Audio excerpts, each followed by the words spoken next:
आदरणीय सभापति जी, हमारी सरकार का तीसरा टर्म दूर नहीं है।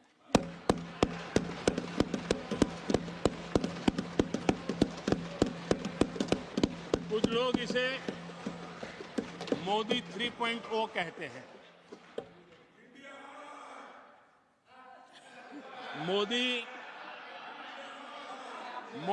3.0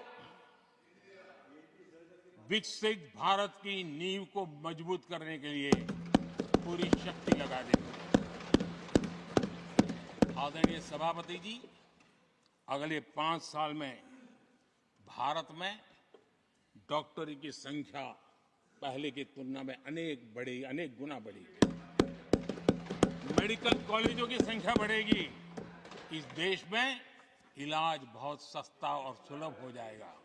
आदरणीय सभापति जी, अगले 5 साल में हर गरीब के घर में नल से जल का कनेक्शन होगा। आदरणीय सभापति जी, आने वाले 5 साल में उन गरीब को पीएम आवास जो देने हैं, एक भी वंचित नहीं रहे, इसका पक्का ख्याल रखा जाएगा। अगले 5 साल सोलर पावर से बिजली बिल जीरो। देश के कितने नागरिकों, करोड़ों नागरिकों को बिजली बिल जीरो। और ठीक अगर आयोजन करेंगे तो अपने घर पर बिजली बना करके बेच करके कमाई कर पाएंगे। ये अगले 5 साल का कार्यक्रम है। आदरणीय सभापति जी, अगले 5 साल देश में पाइप से गैस के कनेक्शन पूरे देश में नेटवर्क बनाने का भरपूर प्रयास किया जाएगा। सभापति जी, आने वाले 5 साल हमारी युवा शक्ति का दम पूरी दुनिया देखेगी। आप देखना आदरणीय सभापति जी, हमारे युवा स्टार्टअप्स, युवाओं के यूनिकॉर्न, इसकी संख्या लाखों में होने वाली है। और इतना ही नहीं, टियर 2, टियर 3 सिटी नए स्टार्टअप से उसकी एक नई पहचान के साथ उभरने वाला है। ये मैं 5 साल का चित्र मेरे सामने देख रहा हूं। आदरणीय सभापति जी, रिसर्च फंडिंग, उसकी वृद्धि का प्रभाव आप देखना। पिछले 7 दशक में जितने पेटेंट नहीं हुए हैं, उतने रिकॉर्ड पेटेंट फाइल होने का दिन आने वाले 5 साल में मैं देख रहा हूं। आदरणीय सभापति जी, आज मेरे मध्यम वर्ग के लाखों बच्चे विदेशों में पढ़ने के लिए चले जाते हैं। मैं वो स्थिति लाना चाहता हूं कि मेरे बच्चों के लाखों रुपए बच जाएं, मेरे देश के मध्यम वर्ग के सपने पूरे हो, बेस्ट यूनिवर्सिटी मेरे देश में हो, उच्चतम शिक्षा उनको मेरे देश में मिले और मेरे बच्चों का, उनके परिवार का पैसा बचे। उसलिए मैं कह रहा।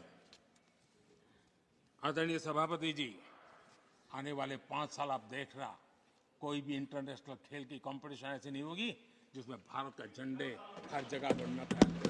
मैं देखने वाला हूं 5 साल खेल जगत के अंदर दुनिया में भारत के युवा की शक्ति की पहचान देने। आदरणीय सभापति जी, आने वाले 5 साल में भारत का पब्लिक ट्रांसपोर्ट पूरी तरह ट्रांसफॉर्म होने वाला है। अगले 5 साल में गरीब और मिडिल क्लास को तेल और शानदार यात्रा की सुविधाएं बहुत आसानी से मिलने वाली है, तेज मिलने वाली है, पूरी ताकत से व्यवस्था होने वाली है।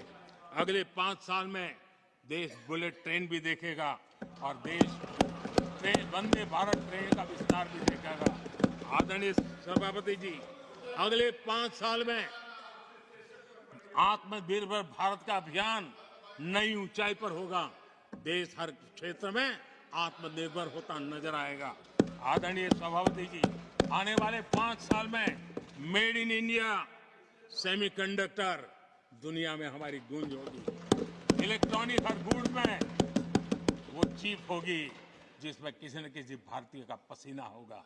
आदरणीय साहब, दुनिया के इलेक्ट्रॉनिक बाजार में एक नई गति का सामर्थ्य आने वाले 5 साल में देश देखेगा। आदरणीय सभापति जी, आज देश लाखों करोड़ रुपए का तेल इंपोर्ट करता है। अपनी ऊर्जा जरूरतों के लिए हम ज्यादा से ज्यादा आत्मनिर्भर बनने की दिशा में काम करेंगे और मुझे विश्वास है हम ऊर्जा जरूरतों पर जो डिपेंडेंसी है वो कम करने में सफल होंगे। इसे इतना ही नहीं, आदरणीय सभापति जी, ग्रीन हाइड्रोजन अभियान, हम दुनिया के बाजार को लालायित करने की दिशा में आगे बढ़ रहे हैं। हमारा ग्रीन हाइड्रोजन ऊर्जा जरूरतों को पूरा करने का सामर्थ्य रहेगा। इथेनॉल की दुनिया में हम तेजी से आगे बढ़ रहे हैं। हम 20% का लक्ष्य प्राप्त करके हमारे लोगों को ट्रांसपोर्टेशन में सस्ता मिले, इसकी व्यवस्था होगी। आदरणीय सभापति जी, जब मैं 20% इथेनॉल की बात करता हूं, उसका सीधा लाभ मेरे देश के किसानों को होने वाला है। किसानों की नई बचत मिलने वाली है। देश के हजारों करोड़ रुपए आज खाद्य तेल, हम कृषि प्रधान देश तो कहते हैं, लेकिन आज भी हजारों करोड़ रुपयों का खाने का तेल हमें बाहर से लाना पड़ रहा है। हमारा देश के किसानों पर मुझे भरोसा है और मुझे पक्का भी, जो नीतियों को लेकर के हम चलते हैं, एडिबल ऑयल में मेरा देश बहुत एक आत्मनिर्भर 5 साल में हो जाएगा और जो पैसा बचेगा मेरे देश के किसान की जेब में जाएगा, जो आज विदेश के बाजार में जाता है। आदरणीय सभापति जी, केमिकल की खेती के कारण हमारी धरती माँ को बहुत नुकसान हो रहा है। आने वाले 5 साल में नेचुरल फार्मिंग की तरफ देश के किसानों को ले जाने में हम सफलतापूर्वक आगे बढ़ेंगे। एक नया जागृति का काम होगा, हमारी धरती माँ की भी सुरक्षा होगी। आदरणीय सभापति जी, नेचुरल फार्मिंग बढ़ने से दुनिया के बाजार में भी हमारे उत्पादों की ताकत बढ़ने वाली है। आदरणीय सभापति जी, यूएन के माध्यम से मैंने मिलेट का अभियान चलाया। श्री अन्न तक के रास्ते आज हमने उसकी पहचान दी है। मैं वो दिन दूर नहीं देखता हूं, जबकि आने वाले 5 साल में दुनिया के बाजार में सुपर फूड के रूप में मेरे गांव के छोटे छोटे किसानों के द्वारा पैदा हुआ मिलेट, श्री अन्न, दुनिया के बाजार में प्रतिष्ठा होगी, सुपर फूड की प्रतिष्ठा होगी। आदरणीय सभापति जी, ड्रोन खेतों में एक नई किसानों की ताकत बन करके उभरने वाला है।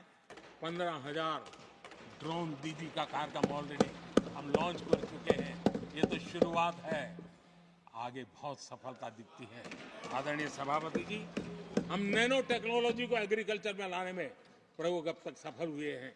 हमने नैनो यूरिया में बहुत बड़ी सफलता पाई है, नैनो डीएपी की दिशा में सफलता पाई है, और आज एक बोरी भर खातर लेकर के घूमने वाला किसान एक बोतल के खातर से काम चला लेगा, वो स्थिति दूर नहीं है। आदरणीय सभापति जी, सहकारिता क्षेत्र में हमने एक नई मिनिस्ट्री बनाई है। उसके पीछे इरादा है कि एक सहकारिता का पूरा जन आंदोलन नई ताकत के साथ उभरे और 21वीं सदी की आवश्यकता के अनुसार उभरे, उसको भी हम, और उसका सबसे बड़ा लाभ, हम 2 लाख भंडारण का काम जो हाथ में लिया है, जब 5 साल के भीतर वो पूरा हो जाएगा, छोटा किसान को भी अपनी पैदावार को रखने की जगह मिल जाएगी। किसान तय करेगा किस भाव से बाजार में बेचना है, नहीं बेचना है। उसको जो बर्बाद होने का डर था वो खत्म हो जाएगा और किसान की आर्थिक ताकत बढ़ जाएगी। पशुपालन और मछली पालन पक्का मैं कहता हूं नए रिकॉर्ड बनाने वाले। आज हमारे यहाँ पशु की संख्या है, लेकिन दूध की उत्पादन कम है। हम इस स्थिति को बदल देंगे। फिशरिंग एक्सपोर्ट करने की दुनिया में हम बहुत बड़ी तेजी से विकास करेंगे, ये भी मेरा पूरा विश्वास है। हमने एफपीओ की जो रचना का प्रारंभ किया है, अनुभव बहुत अच्छा है।